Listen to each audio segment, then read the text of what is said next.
Thank you for joining us on this Evergreen Ratings podcast. My name's Angela Ashton and I'm a director of Evergreen Ratings. Today we have Jonathon Pullin, who is a managing partner and the head of real estate credit at Barwon Investment Partners, with us to discuss the Barwon First Mortgage Fund. Evergreen Ratings has recently looked at that fund and has rated it commended. Please visit our website for more information on our rating scale and for the full report itself. Ratings are only one factor to be taken into account when evaluating a financial product, but certainly we think it's worthwhile. Thank you, Jonathon, for joining us today. Before we start talking about the fund itself, maybe you could tell us a little bit about Barwon. Sure. Thanks, Angela. Thanks for having me here today. Barwon Investment Partners. We are a funds management business based here in Sydney, Australia. We have a team of 50. We manage just over $3 billion on behalf of largely Australian institutional clients, but increasingly on behalf of what I describe as the upper end of the wealth management market. So true wholesale investors, either going through advisors or family offices directly into our funds. Where do we invest that capital? Two areas primarily.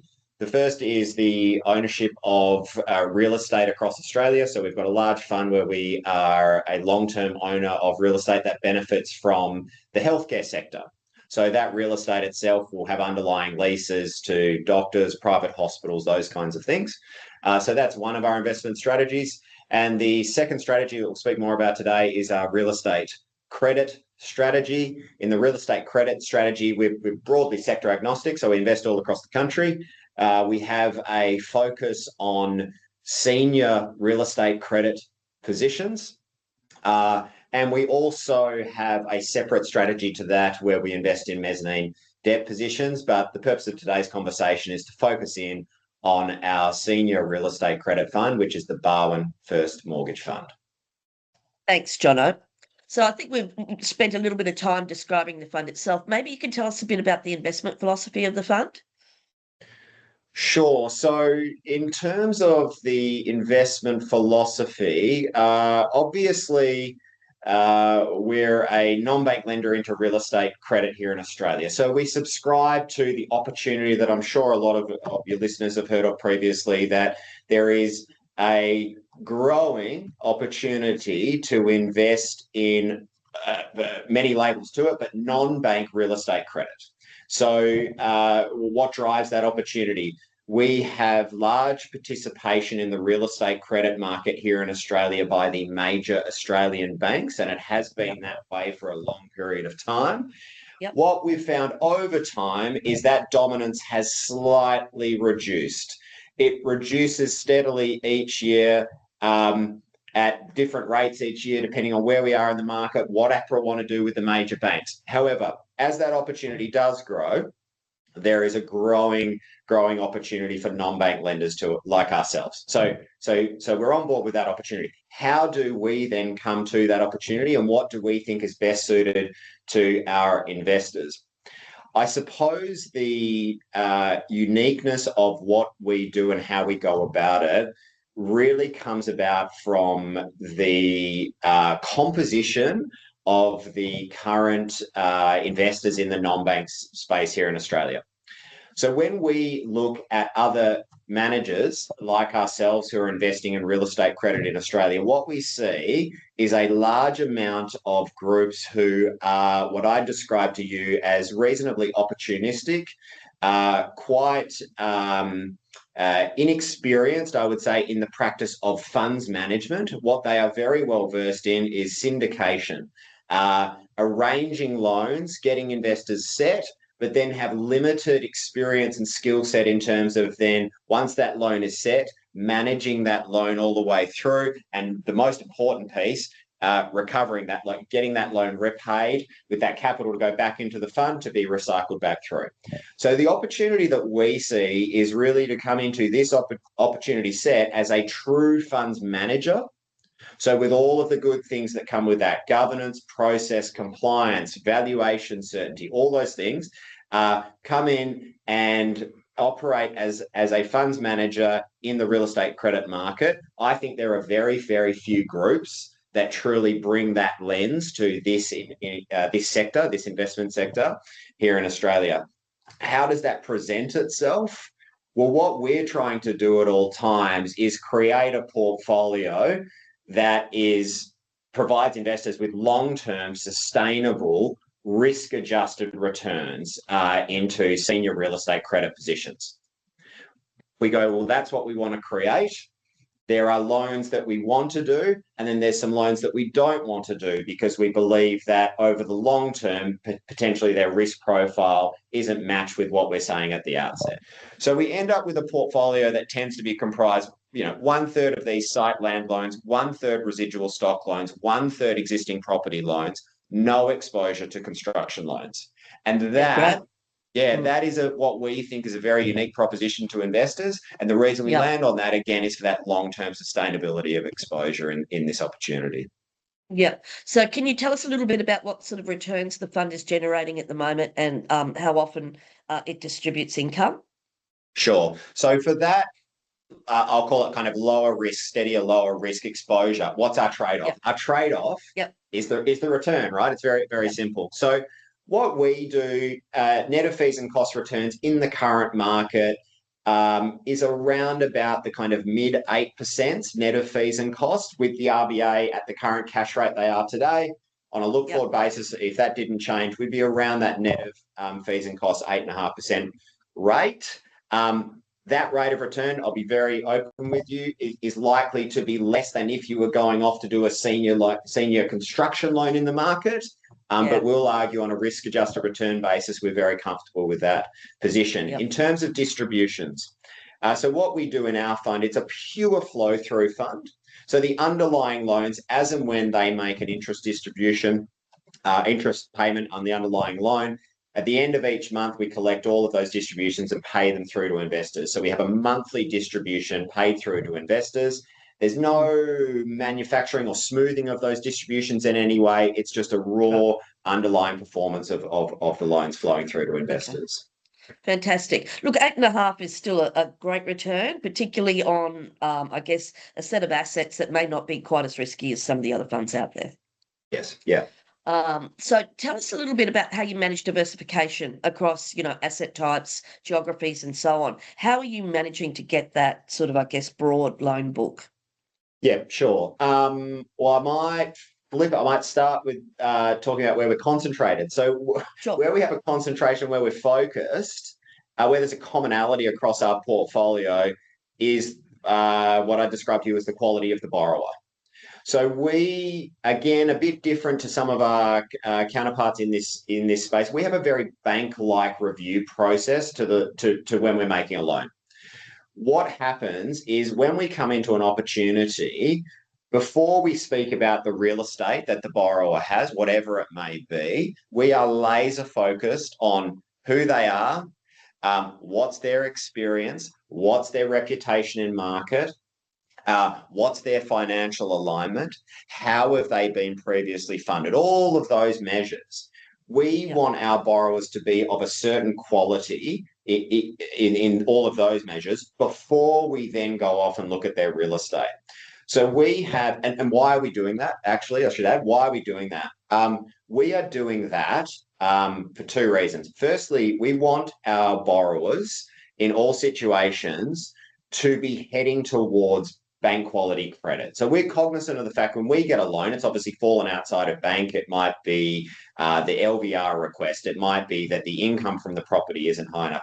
But we want a borrower that's deeply experienced in bank credit. So when they fix that blemish or they deal with that issue or whatever it may be, they can go and be refinanced by a major bank. So they've got to be of a certain quality to do that. So firstly, we want that. Secondly, we find that in getting a borrower of a certain quality, it provides credit enhancement into our investment that is in addition to the property itself.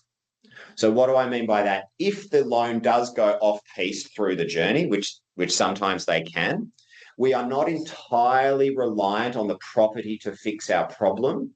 We can go and have good, robust conversations with the borrower about remedying or partially remedying the issue that may be afoot.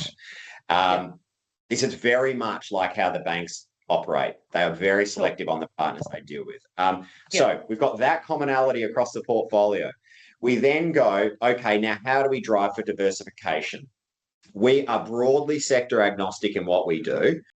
And we have then a very diversified across sector and location portfolio that we're constantly maintaining. That position of 40 odd positions in the underlying portfolio and the diversification benefits often play through because we see the liquidity of the fund, the repayments of the loans as being very consistent across the portfolio. Rarely do we have events where those repayments tend to slow up a bit because there's a commonality of positions. We always have a kind of healthy repayment through of underlying loans because of that build out of diversification that we've got across the portfolio. Okay, so tell us a little bit about how you provide transparency to your investors, given the fund is unlisted. Transparency for us is reasonably straightforward and easy. We come from a long history of doing individual loans. So before we had the Barwon First Mortgage Fund, we did all of these loans individually, individual IM, individual IC process, investors going through the minutiae details of every investment we did. We very much like that practice. For a variety of reasons. It's a good practice for investors. It's a good practice for us internally here in our investment committee to be across every exposure that we do.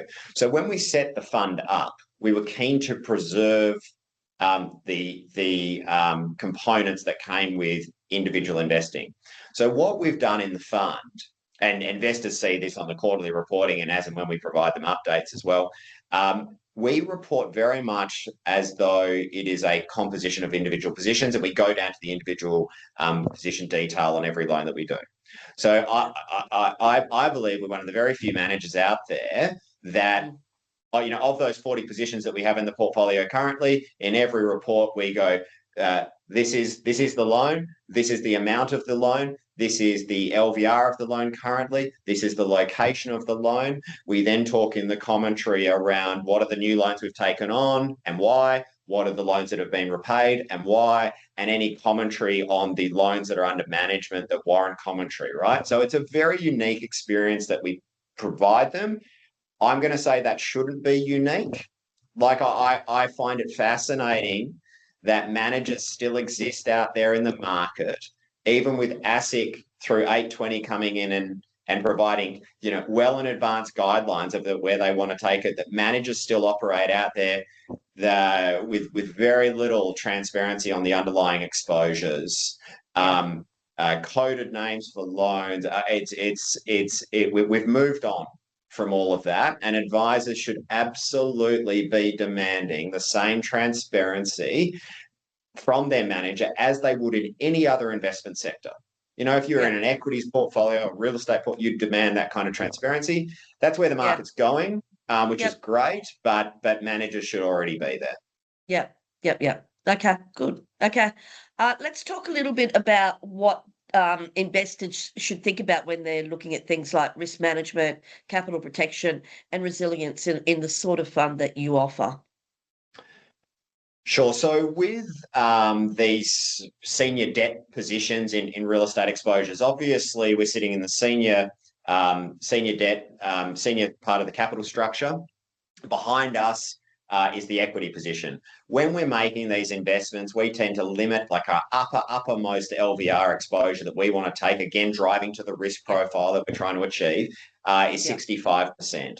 So the inverse of that is we've got 35% of a cash equity or a valuation buffer in behind us in our exposures. What that means is it provides some resilience to us in a downward valuation scenario to a point, right? So we can take a 35% devaluation of the property, whatever it may be, before it starts to impact on our interest, and then after that, our capital. But what are we trading off for that? We're trading off the outpaced return. So when the equity value goes the other way, all of that outsized benefit goes to the equity account. That's the nature of a debt investment. The reason Yep. why I suppose these debt investments are attractive in a market like we're in today is when investors have concerns around volatility, they effectively lose confidence for the long-term growth nature of these investments.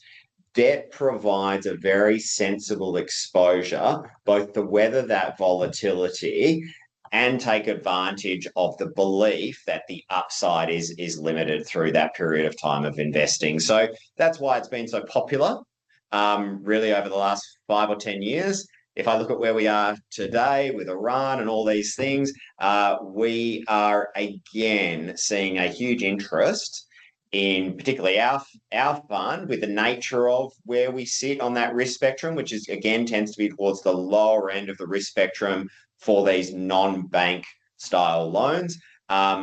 We see investors in the current market be really attracted towards those kind of downside protection characteristics of these investments.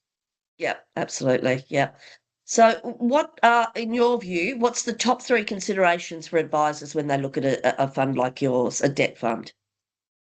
Yeah, so I would say that if I was to kind of rank it, I would be saying to an advisor. I mean, we say this all the time to advisors and investors. You've got to be demanding transparency from your manager. Now, as I said before, ASIC's doing a lot of heavy lifting in all of that with the 820 framework and that guidelines, and that is great. It now empowers you, the advisor, to be demanding transparency around, portfolio composition, valuations, reported LVRs, all those good things. And what is the next thing that you want to demand transparency on? Fee structures, right? Yeah. Very simple, very simple. Yes. It's going to be very Yep. topical in the next few months because ASIC's going to come out with some more guidance around fees and what they're seeing there. I think it's critical that advisors and investors understand the fee structures, not, like obviously to understand what the manager's earning, but probably more importantly with a debt investment, understanding what the true cost is for the borrower. Because obviously the fee is coming in on top of the return that's coming through to investors. So unless you know the fee on top that the manager's getting, you don't know the true cost of the borrower. Yes, And absolutely. the true cost of the borrower often is a good indication of the real risk profile of the Uh-huh. underlying debt investment. So it's a really important Yes. component to understand. The next would be, I would say, uh, understanding why that manager is there, understanding why that manager has put together this fund, why they see the opportunity that exists there, what they are trying to do over the longer term. When you are making these investments into funds, unlisted funds, be it first mortgage funds or anything else really, in a way, you're also making an investment or a reliance on the manager, who they are, Yeah. what they do, why they're doing certain things. Increasingly, I've seen in this space managers that have a laser focus on building funds under management come hell or high water, because there's a value there to the manager in terms of a long-term exit of their business. Yes. So Yeah. sometimes they lose sight really of what you, the investor, are empowering them with, which is providing them your capital, your hard-earned capital, to go and make a series of investments that are defined in the IM that you're investing in. So with that, you're making some assumptions that they're staying within those guardrails, staying Yeah. within that risk profile that you've determined. Cold hard reality is sometimes there's limitations around the scale of some of these opportunities. You as the Yes. investor would say that's all fine. You just don't need to kind of keep going back into it. We'll just take what we need to, and that's really what you're empowered to do. So I just really encourage everyone to be asking the manager, why are you here? What are you doing over the long term? Where do you see your business in 5 to 10 years' time? Where do you see the size of this fund? What's the size of the underlying opportunity that you're particularly investing in? I think they're really good Mm. questions to ask. And then the Yep. final one I'd be trying to understand as an advisor or an investor into this space is 15 years ago when we used to do this, I would deal with investors and they would very simply put senior debt real estate exposure into one bucket, one risk profile, and just say, well, that's just a non-bank loan and they're broadly all the same, and I'm just going to put some money towards that. The market has evolved, it has grown, it has matured to the point now where, as a non-bank lender, if you want exposures, you can choose a whole risk spectrum of where you want to operate within that opportunity set. There are non-bank real estate lenders who operate right down the lower end risk spectrum of that opportunity of credit. There are other ones that operate right up the curve, who are providing through, we see it all the time on LinkedIn and all those things. First mortgage loans, net of fees and costs, 13, 14, 15, 16% IRRs. That is all indicative of the risk, the wide risk that's available. A lot of managers operate within a certain part of that risk spectrum, and you, the investor, can come in and say now, which is a great thing, okay, I would like my core exposure to be at the lower end risk profile of this opportunity set. I think it's very important for advisors to understand where their manager is operating on that risk spectrum so they can curate a better portfolio of exposures for their investors. Yeah.